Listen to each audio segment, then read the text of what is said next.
Hello everyone, मैं लीनी और आप लोग को स्वागत है आप लोग का यूट्यूब चैनल लेने वाइज में। तो गाइस देखिए, कुछ चीज़ें हैं, अगर आपका आईवीएफ हो रहा हो या फिर आईयूआई हो या फिर नेचुरल प्रेगनेंसी हो, स्पेशली मैं आईवीएफ के बारे में बोलूँगी। अगर नेचुरल प्रेगनेंसी हो या फिर आईयूआई हो तो इतना डर नहीं लगता है। अगर आईवीएफ हो या फिर ज़्यादा दिन से इनफर्टिलिटी आप फेस कर रहे हैं तो उसके बाद अगर आपके साथ प्रीटर्म डिलीवरी का कोई भी इशू होता है तो बहुत दर्द होता है। अगर किसी का मतलब कोई मैरिज अभी अभी हुआ है, वो लोग प्लान नहीं करते हैं, उसके अकॉर्डिंग उन लोग का प्रेगनेंसी रुक जाती है, मिसकैरेज होता है तो इतना दर्द नहीं होता है। फिर भी मैं बोलूँगी, अगर किसी का भी मिसकैरेजेस होता है तो माँ तो दर्द होगा ही, ये तो 100% है। क्योंकि माँ के लिए बच्चा तो मतलब यही होता है। अगर किसी भी माँ को मिसकैरेजेस होता है तो बहुत दर्द होता है, चाहे वो आपका मतलब अनप्लानेड प्रेगनेंसी हो या फिर प्लानेड प्रेगनेंसी हो, ये पेनफुल होता है। तो आज मैं आप लोग को ये बताऊंगी कि प्रीटर्म डिलीवरी का सिम्टम्स क्या होते हैं जो मुझे थे। तो मुझे उस टाइम क्या हुआ था ना, पता नहीं था प्रीटर्म डिलीवरी का क्या सिम्टम्स होते हैं, तो जिसकी वजह से बहुत कुछ हो गया मेरे साथ। तो आज ये वीडियो मैं आप लोग से शेयर करूँगी, स्पेशली जिनका आईवीएफ हुआ है उनके लिए ये वीडियो है, क्योंकि आईवीएफ में ही ज़्यादातर प्रीटर्म डिलीवरी होने का चांसेस होता है। तो देखिए आज जो है मेरा ये एक्सपीरियंस शेयर करूँगी। जब भी आपका आईवीएफ होता है, फर्स्ट ऑफ ऑल आपको हमेशा ये ध्यान में रखना चाहिए, कि आपको स्टिचेस लगाना है, सर्वाइकल सर्कलेस लगाना है, आपका सिंगल प्रेगनेंसी हो या फिर ट्विंस हो। अगर आपका मतलब पहले से प्रीटर्म डिलीवरी का कोई हिस्ट्री है तो 100% लगाना है। अगर आपको पहले मिसकैरेजेस का हिस्ट्री है तो तभी लगाना है, या फिर अगर कुछ भी नहीं है, आप आईवीएफ कर रहे हैं फिर भी मेरे हिसाब से लगा देना चाहिए, उसमें कोई प्रॉब्लम नहीं है। अगर आपका कोई हिस्ट्री नहीं है, लगाना ज़रूरी नहीं है, देन आप सर्कलेस लगाने का बाद कंप्लीट बेड रेस्ट नहीं करना मतलब करना ज़रूरी नहीं है। आप काम धंधा सब कुछ कर सकते हैं। अगर आपका ये सब का कोई हिस्ट्री है देन आपको स्टिचेस लगाने का बाद कंप्लीट बेड रेस्ट में रहना है। तो मैं तो यही आप लोग को सजेस्ट करूँगी कि अगर आईवीएफ करवा रहे हैं तो सर्वाइकल सर्कलेस कर दीजिए, ये सही होगा।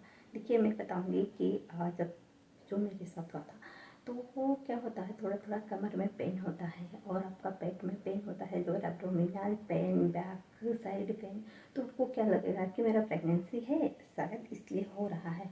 और मुझे तो कोई आइडिया भी था नहीं कि प्रीटर्म डिलीवरी 5-6 मंथ में भी होती है। मुझे लगता था प्रीटर्म डिलीवरी का मतलब ये होता है कि 7 मंथ 8 मंथ में ही होता है, तो उससे पहले 3 मंथ से पहले जो होता है वो मिसकैरेज होता है 3-4 मंथ में। और 5-6 मंथ हो गया तो कोई टेंशन नहीं लेना है। तो उस टाइम यही सोच रही थी। फिर मुझे थोड़ा सा पेन हुआ, बैक पेन हुआ, लोअर एब्डोमिनल पेन हुआ, पेट में भी थोड़ा सा पेन हुआ, जैसे ये सब लेबर पेन का सिम्टम्स था। फिर पेट में ऐसा पेन होता है कि अचानक से पेन आएगा फिर ठीक हो जाएगा, अचानक से पेन आएगा, पेट पूरा टाइट हो जाता है, पेन आएगा फिर ठीक हो जाएगा, मतलब पूरा ठीक नहीं हुआ लेकिन वो जो दर्द जितना होता है उससे थोड़ा कम हो जाएगा, थोड़ा सा रिलैक्स फील होता है। फिर आपको वॉशरूम लगेगा, फिर मतलब पॉटी लगता है, टॉयलेट लगता है, फिर वजाइनली डिस्चार्ज भी होता है। अगर आप मार्क करेंगे, किसी को स्पॉटिंग ब्लीडिंग होता है, किसी को स्टिकी डिस्चार्ज होता है, थोड़ा पतला पतला होता है, वाइट डिस्चार्ज जैसा, बट वो स्टिकी रहता है। तो ऐसा सब सिम्टम्स जब होने लगेगा, आपको इमीडिएट बेसिस में डॉक्टर को इन्फॉर्म करना है। वो दिन हो या रात हो, जाकर हॉस्पिटल में एडमिट हो जाना है। किसी किसी का ऐसा केसेस में रिकवर हो जाता है। थोड़ा सा दिक्कत होता है तो अंदर में डॉक्टर मतलब स्टिचेस लगा के बेड रेस्ट करवा के कुछ दिन तक खींच सकते हैं।